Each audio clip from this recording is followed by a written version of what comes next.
Kasih karunia dan damai sejahtera Allah, itulah yang memelihara hati dan pikiranmu sekalian dalam Kristus Yesus Tuhan kita. Amin.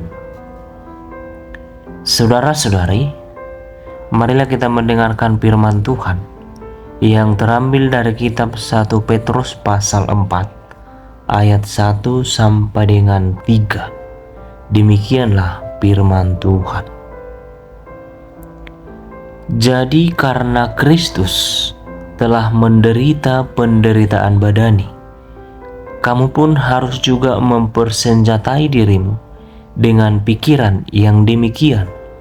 Karena barang siapa telah menderita penderitaan badani, ia telah berhenti berbuat dosa, supaya waktu yang sisa jangan kamu pergunakan menurut keinginan manusia, tetapi menurut kehendak Allah.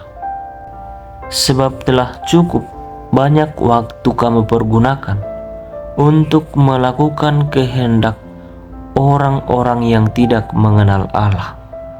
Kamu telah hidup dalam rupa-rupa hawa nafsu, keinginan, kemabukan, pesta pora, perjamuan minum, dan penyembahan berhala yang terhalang. Demikianlah pembacaan firman Tuhan. Saudara-saudari, sejak manusia jatuh ke dalam dosa, manusia berusaha semaksimal mungkin untuk membebaskan diri dari penderitaan. Tentu secara umum, respon manusia terhadap penderitaan terbagi menjadi beberapa hal. Namun dalam hal ini saya dapat memberikan dua bagian. Pertama, manusia berusaha untuk menghadapi penderitaan dengan mengembangkan berbagai keterampilan seperti berpikir positif dan berbagai cara kreatif untuk mengantisipasi penderitaan. Dan yang kedua, mencoba menyangkali atau melarikan diri dari penderitaan yang menghadang. Namun perlu kita ingat bahwa kedua hal itu tidak dapat menyelesaikan masalah dengan benar, tidak dapat mengakhiri penderitaan dengan benar sesuai dengan tolak ukur Allah. Lalu saudara-saudari, bagaimanakah seharusnya sikap orang percaya terhadap penderitaan? Sebagaimana Kristus yang telah menderita dalam ayat 1 yang dikatakan, demikianlah para pengikut Kristus, kita juga akan menderita di bumi. Namun, kita harus melakukan kehendak Tuhan dalam penderitaan. Dan kita juga harus mempersiapkan diri untuk menghadapi penderitaan. Bagi orang percaya, tidak ada alasan untuk menghindar atau lari daripada penderitaan.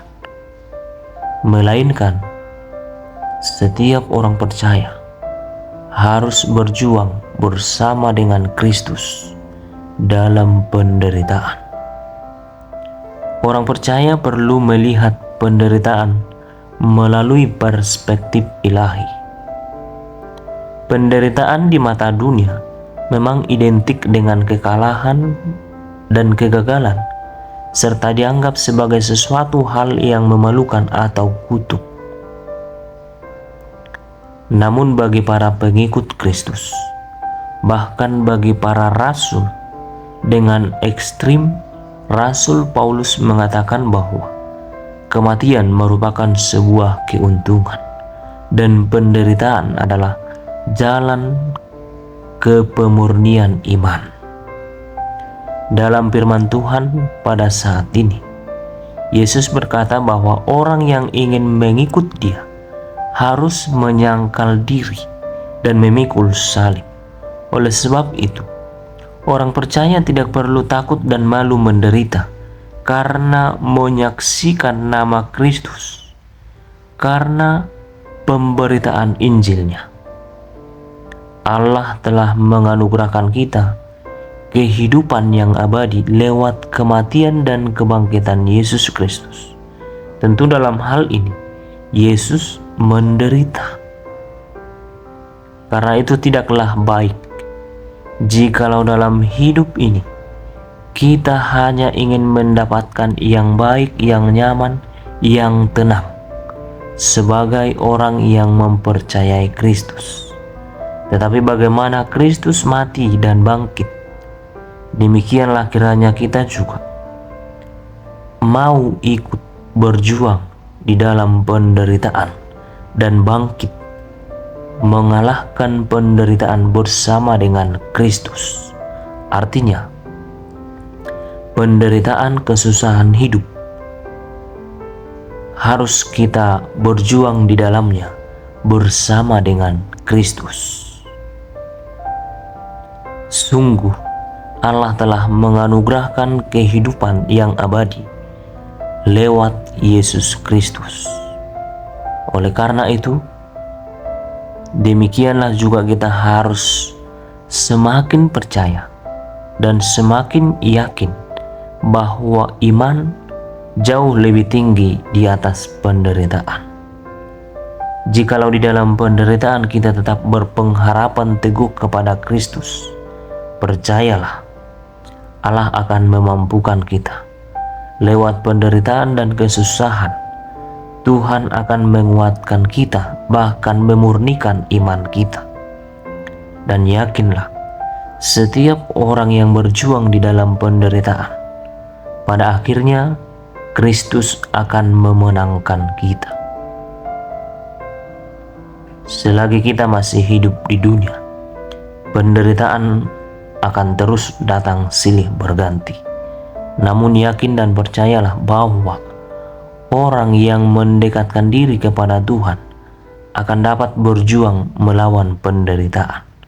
Karena itu tetaplah datang kepada Tuhan dan berpegang teguh kepada firman-Nya. Niscaya Tuhan akan menolong dan menguatkan. Demikianlah firman Tuhan. Kiranya kasih setia Allah Bapa, Anak dan Roh Kudus memelihara dan menolong kita. Amin.